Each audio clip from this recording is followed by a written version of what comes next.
Vachon est porte-parole de l'opposition officielle. La parole est à vous. Oui, merci, Monsieur le Président. Donc, déjà ce matin, les chauffeurs de taxi étaient juste ici à côté de l'Assemblée nationale pour sensibiliser les élus et particulièrement les ministres du gouvernement libéral à ce qui est en train de se passer. C'est pas normal qu'ici, au Québec, on ait 2 poids, 2 mesures et qu'on tolère déjà depuis 2 ans du transport illégal. Vous savez, dans le passé, là, il y a déjà eu des tentatives de faire du taxi illégal et les gens ont été poursuivis et arrêtés.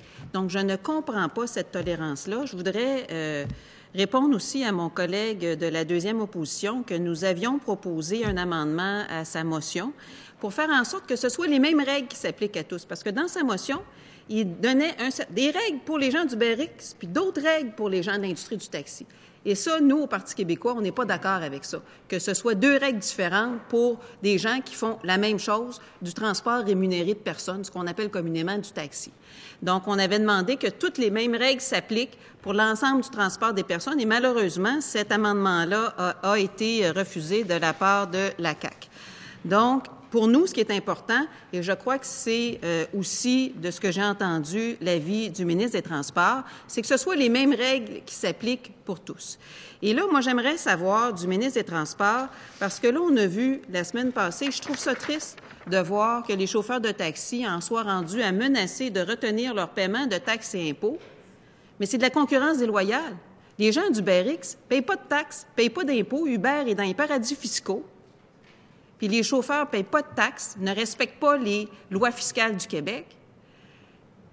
C'est pas normal qu'on en soit rendu là. Et là, la tension sur le terrain augmente. Est-ce que le ministre des Transports a l'intention de déposer son projet de loi avant le 12 mai, qui est la date limite pour la possibilité de finaliser le projet de loi avant la fin de la session parlementaire? Merci, Monsieur le ministre. Merci, Monsieur le Président. Écoutez, je reçois les commentaires des 2 oppositions. On n'est pas complètement resté à rien faire dans le cas de UberX parce que depuis 2015, vous savez, il y a quand même 1367 véhicules qui ont été saisis et on convient que ça ne semble pas être suffisant comme mesure pour replacer la situation. À sa base, je pense qu'il y a un assez bon consensus qu'il faut corriger le problème.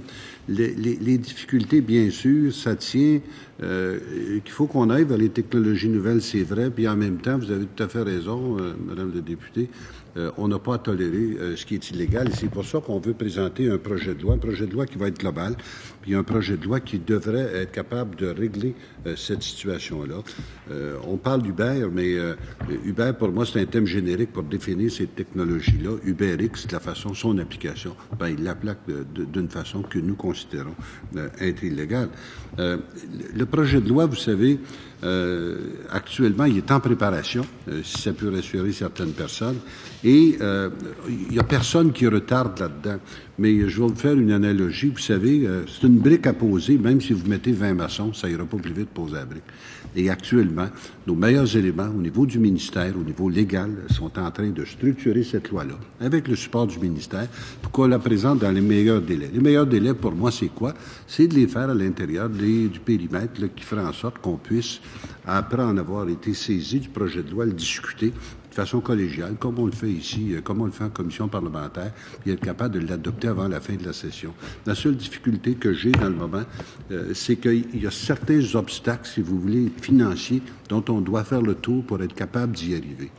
C'est pas vrai que le gouvernement va passer à dépenses 1,2 milliard de dépenses cette année. On peut pas faire ça. Alors, il faut voir comment on gère cette situation-là.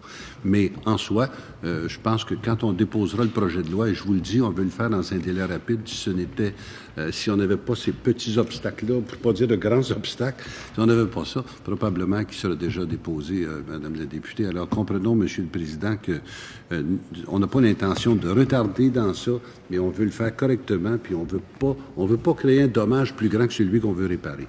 Mais je vous répète, nos meilleurs éléments au ministère sont à pied d'œuvre actuellement et on devrait être en mesure de déposer ça. Mon intention, c'est de le faire dans les délais qui feront en sorte qu'on règle le problème rapidement. Merci, Monsieur le ministre. Madame la députée de Vachon. Oui, merci, Monsieur le Président. Et nous l'avons dit, nous offrons toute notre collaboration pour l'étude de ce projet de loi-là, mais il y a 2 choses.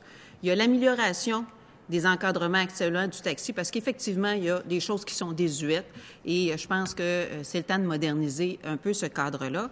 Mais il y a aussi contrer le taxi illégal. Nous avons déposé un projet de loi pour contrer le taxi illégal, le projet 593.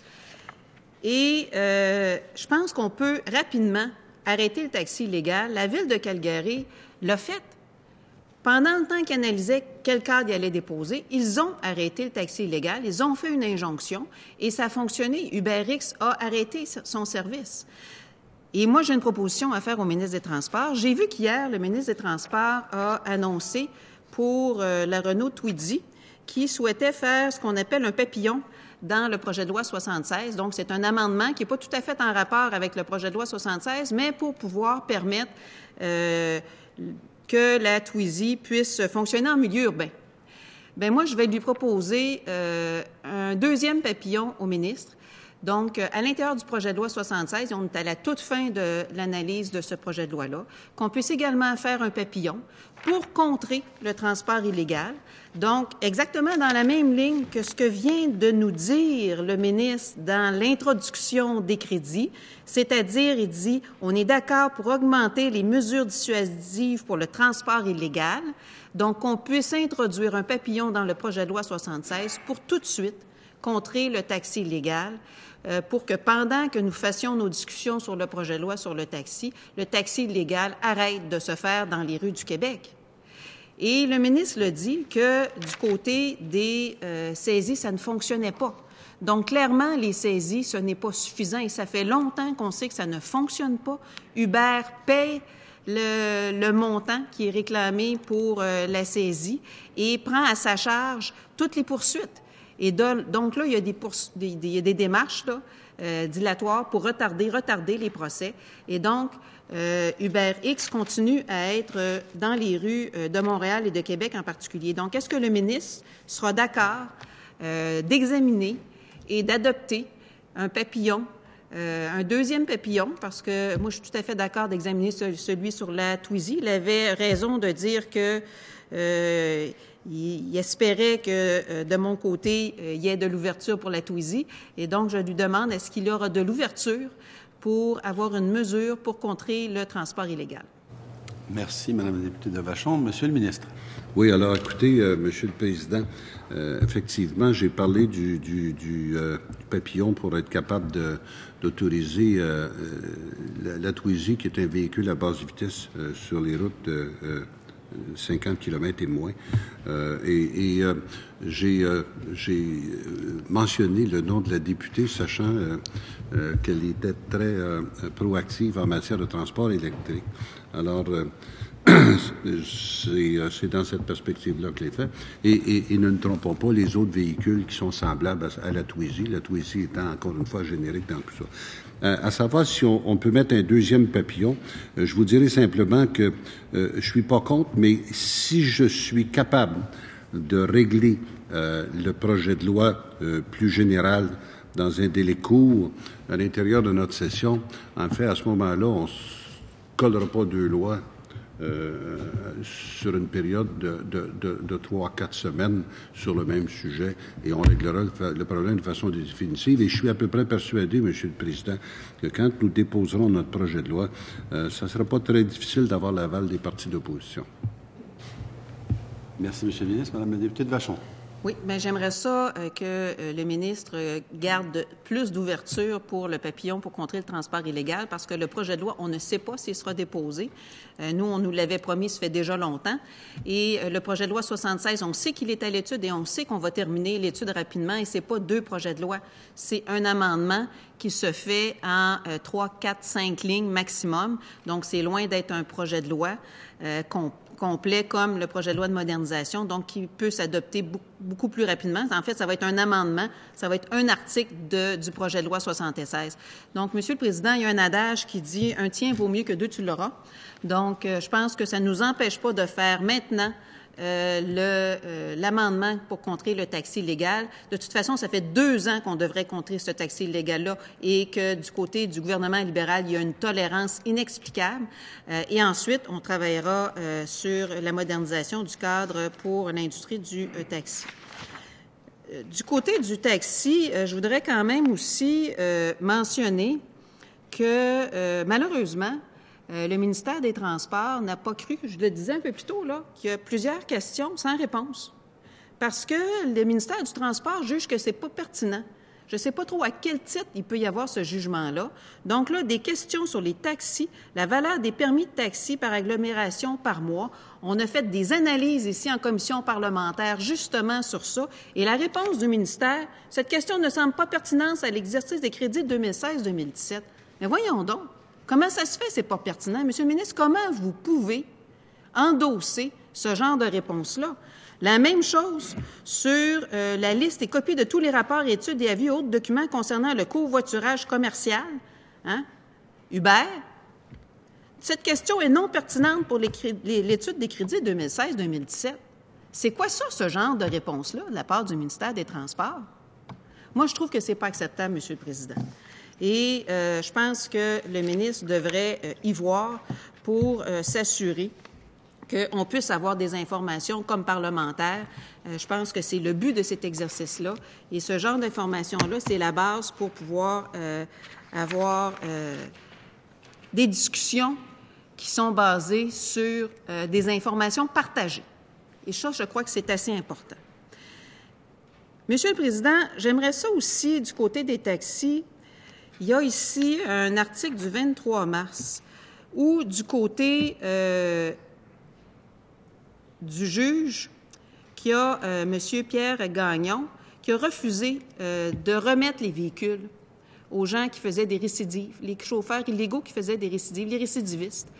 2e, 3e, 4e, 5e, 6e récidive. Il dit que ça ne fonctionne pas. Et là, j'aimerais que le ministre m'explique comment ça se fait que du côté de la SAQ, parce que c'est les avocats des SAQ, ils n'ont pas fait de demande pour augmenter les amendes, augmenter les délais. Donc, on dit ici, peine perdue, l'avocate de la SAQ a indiqué qu'elle n'avait pas à ce moment le mandat de réclamer un cautionnement plus élevé. C'est qui qu'il faut qu'il donne ce mandat-là? Et est-ce que le ministre est dans la possibilité actuellement de le donner, ce mandat-là, pour avoir une demande de cautionnement plus élevée? Je ne comprends pas que l'avocate est en attente d'avoir un mandat de je ne sais pas qui, alors qu'il y a des récidives et qu'elle le voit très clairement que le système du cautionnement ne fonctionne pas. Merci. Monsieur le ministre. Oui, d'abord, écoutez, on va le prendre en deux parties. La première, c'est le fait qu'il y a des documents où on dit que ce n'est pas pertinent. Vous savez, la session des crédits budgétaires, ce sont mes dixièmes, trois fois à titre de parlementaire, mais 7 fois à titre de président de société d'État. Les crédits budgétaires, ce qu'on essaie de s'assurer, c'est que les argents qui sont confiés au ministère puis au ministre sont utilisés à de bonnes fins, puis on doit à ce moment-là avoir une responsabilité de transparence pour expliquer à quoi ça va servir. Quand on rentre à l'intérieur d'un processus de loi, à ce moment-là, ce n'est pas...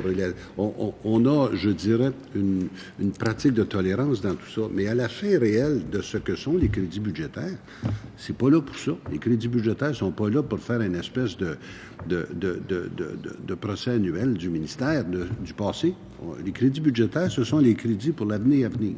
Et les crédits pour l'année à venir, à ce moment-là, normalement, là, ça devrait servir à ça. Ça sert historiquement à toutes sortes d'autres choses, j'en conviens, mais sur le fondamental des crédits budgétaires, je répète, ces argents-là sont... Il y a des sommes qui, dans le budget, sont dédiées au ministère des Transports, par exemple, puis le ministère des Transports doit expliquer comment, à bon escient, il va utiliser ces crédits-là au cours de la prochaine année. Ça n'a rien à voir avec l'industrie du taxi. Maintenant, pour revenir à la cause plus spécifique que ma collègue soulève, nous avons, vous vous en doutez bien, des représentants de la Société d'assurance automobile qui sont ici, et peut-être, avec le consentement de mes collègues, les deux partis d'opposition, on pourrait demander à la personne de la SAC de nous expliquer ce qui a motivé cette décision-là. Consentement? Consentement? Oui, allez-y, monsieur le ministre. Alors,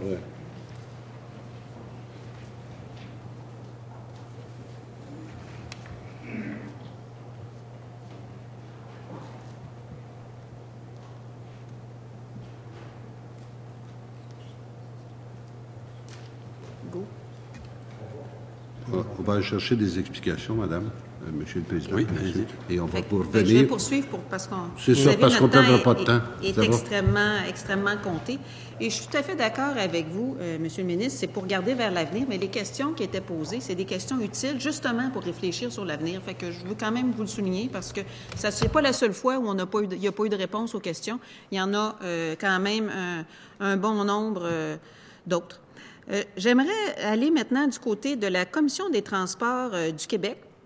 Je sais maintenant qu'il y a une nouvelle présidente, d'ailleurs, qui a été nommée tout de suite après que Denis Lessard ait sorti un article sur le fait que Madame Boucher était en poste, mais ne se présentait pas au bureau du côté de la Rio.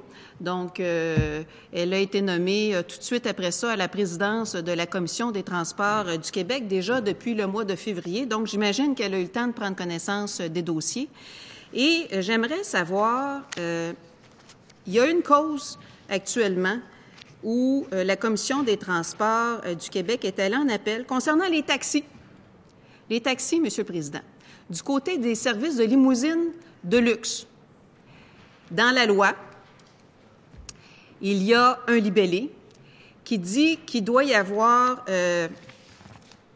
une fenêtre qui sépare le chauffeur des passagers, mais sauf pour les véhicules dont l'empattement mesure entre 330 et 340 cm. Un petit peu technique, Monsieur le Président, je suis d'accord avec vous. Et donc, la Commission des transports du Québec a jugé que les limousines ne respectaient pas ça, mais vous savez, Monsieur le Président, les clients de ce genre de transport-là ne souhaitent pas avoir une vitre entre eux et leur chauffeur. Et les gens des limousines sont allés en appel au tribunal tribunal administratif du Québec, qui a dit ben non, ça n'a pas de bon sens, justement, l'application de la Commission des transports du Québec. Et la Commission des transports du Québec est en appel de cette décision-là. Je comprends que la Commission des transports du Québec veuille faire respecter la loi, mais je suis assez surprise du 2 poids, 2 mesures sur une fenêtre, sur quelque chose qui est même, selon certains experts, qui nuit à la sécurité pour ce genre de véhicule-là, et de voir le peu d'action du côté de la Commission des transports du Québec à faire appliquer la loi du taxi concernant les permis de taxi, concernant le paiement des taxes par les chauffeurs de taxi, les inspections des véhicules, le fait que le tarif du côté des taxis ne respecte pas, du côté des chauffeurs du Barrix, ne respecte pas le tarif de la Commission des transports du Québec, et de ce côté-là, il ne se passe rien.